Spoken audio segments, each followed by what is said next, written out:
What's up, everybody? Welcome to podcast. Now, I'm Alex. This video, I want to discuss if Rocksteady's game has also been internally delayed. Just like I believe, and this is only going off of assumptions, it's only going off of what I believe, but like Warner Bros. Montreal's new Batman game, okay? So, basically, I've talked about this a little bit before in the past. We've talked about where does Rocksteady's game kind of fall in line with Warner Bros. Montreal, and the fact that you can't have these announcements coming too close with each other, you can't have the games releasing too close to each other. I think they all three, Warner Bros. Montreal, Rocksteady, and also the Harry Potter open world game that I still believe is real, I think all three of those greatly impact each other. And we've talked about my whole argument for why I didn't think Warner Bros. Montreal's game would get announced at E3, or I still don't. Now, depending on when you guys are watching this, I don't know if anything has changed with Warner Bros. Montreal, but I don't really think it affects anything with Rocksteady, with what I'm talking about here today.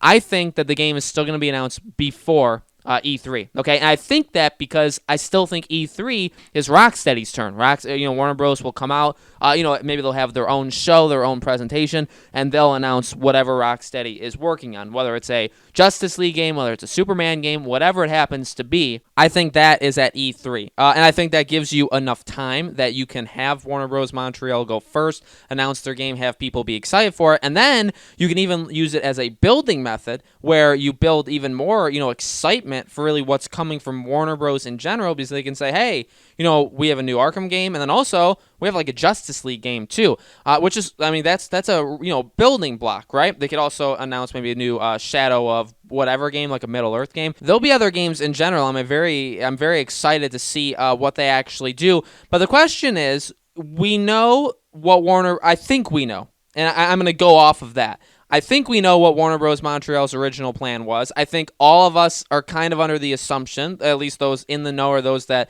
have thought about it for a little while, that this wasn't probably supposed to happen. Although some people may tell you that this was their plan all along, I find it almost impossible to believe that they had originally planned to tease it for this long. So I believe they were supposed to announce this in 2019. I don't necessarily think May 2019 bring you all that you wish. I don't think that necessarily meant that. However, you read into that, you looked at the redacted stuff, all this kind of stuff.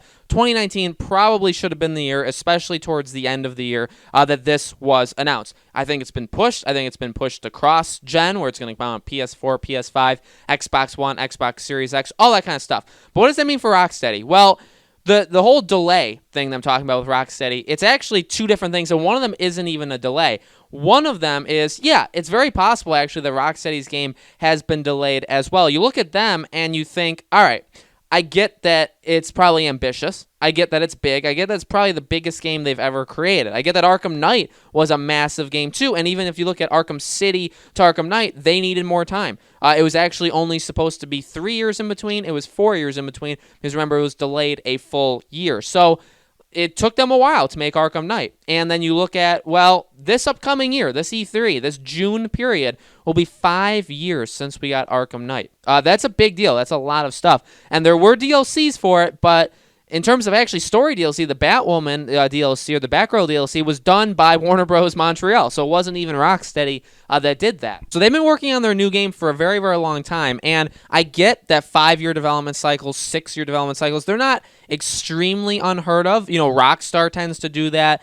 Big studio, CD Projekt Red, takes 5, 6, 7 years to make their games. Even like Naughty Dog, a game like The Last of Us Part 2, and even Uncharted 4, they have like 2 kind of studios doing things at the same time.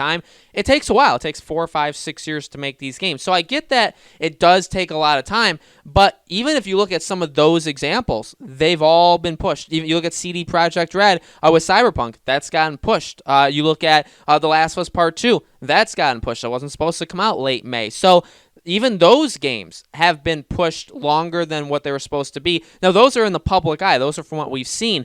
I think it's very, very possible that Rocksteady was supposed to be announced a little while ago as well. I think, to be quite honest with you, Warner Bros. Games is behind schedule. And I think the second part of that is maybe not even delayed, but maybe they're saying, hey, put more time into it. Like, don't rush. I hope they say that anyway, but maybe they give them like an extra nod or an extra like hit, and they say, hey, seriously though, don't rush, like wink, wink. Because by saying that, what I'm basically alluding to is You can't have this game, and I've been saying it for a long time. You cannot have Rocksteady's game come out too close to Warner Bros. Montreal's games. Yes, it's good to build hype. It's good to kind of build this DC universe that you may have some of your studios working on, right? Having an Arkham game from Montreal and then having a Justice League game from Rocksteady is not a bad thing. It's actually a good thing. Even coming out in the same year is not a bad thing. But you can't come out too soon. And to be quite honest with you,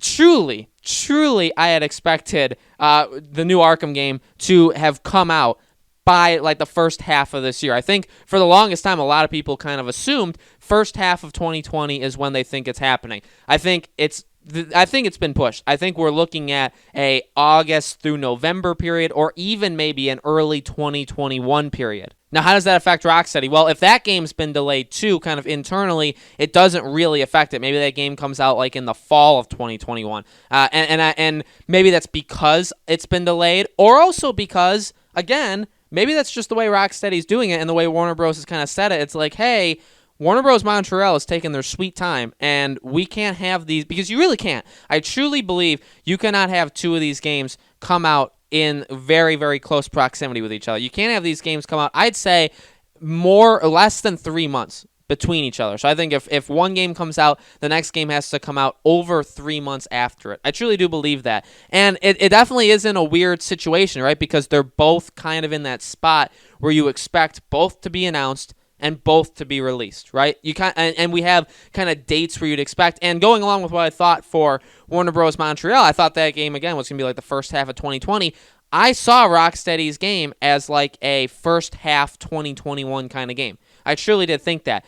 The dilemma is, if Warner Bros. Montreal, pushes it even longer and they end up in early 2021, what does that mean for Rocksteady? And I think also, by the way, just the fact of Rocksteady having it come out, say the first half of 2021 or June of 2021, that's 6 years. That is a very, very long time. And again, not unheard of, but kind of rare. There's only a handful of studios that take that much time.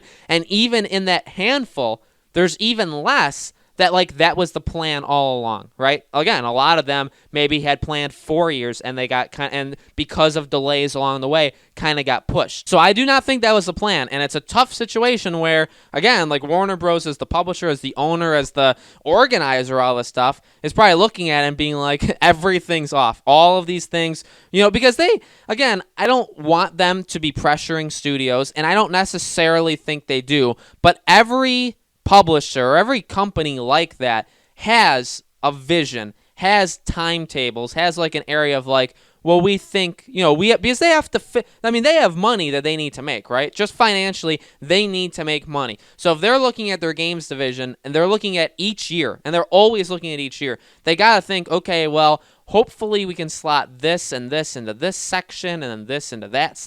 Mortal Kombat, again, like a Middle-earth game, all these kind of things. They're slotting them in. They're doing that. Even CD Projekt Red with Cyberpunk, that's actually published by Warner Bros., so they have that in mind too. So, it's not, again, I don't want them forcing things or pushing things, but they also probably at some point expected it to be in a different spot than it actually is. And I'm sure that's frustrating. But I just cannot help but think that internally it's very, I think, highly possible that the same thing has happened to Rocksteady. They've stayed extremely quiet, which is actually a good sign and probably an argument against what I'm saying about it being delayed. I feel like if there were a ton of problems with it and if it's been reworked and all this kind of stuff, I feel like we may have heard more about it, like through the grapevine. We haven't really. But is that because people are more focused on Warner Bros. Montreal than Rocksteady? Because I feel like that's the case. I feel like, one, Rocksteady is just more quiet. They do a better job at keeping things internal and not really leaking things out.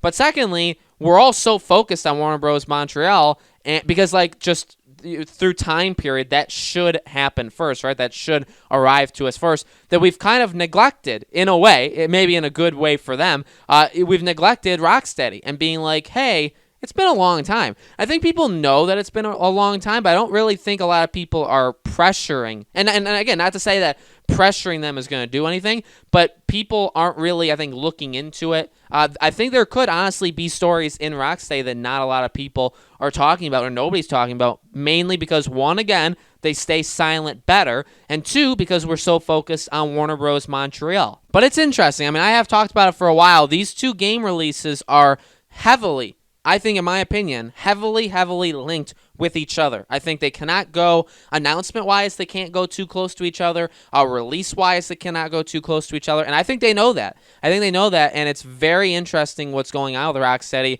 in the way that there's really nothing going on with Rocksteady, right? They're all just there at their office working hard, I'm sure, and nobody's really talking about them or what could be happening there. So I think it's interesting. I think this is still the year where we find out what Rocksteady is doing, but now it's also become the year that we find out what Montreal is doing, Warner Bros. Montreal. So it adds layers. I think it makes it a little bit more difficult. It's not a bad thing. I mean, from a consumer perspective, I mean, I guess, yeah, if two games that you is super want to buy come out very close to each other and you have limited money, then yeah, actually it is a problem with the consumer or for the consumer, and that ultimately is the reason why they don't do that, why they don't have to look at Sony. You know, Sony exclusives, they try to space them out as best they can because they know, you know, some of them are for the same audiences. So we have limited money. As consumers, we have finite funds, right? So we can't be buying every single game. So they do know that. And now, again, like if you have spare money or if you are prepared like way far in advance, then yeah, I mean, you can afford it and it's not bad. I mean, if you go 2 months back to back and you get an Arkham game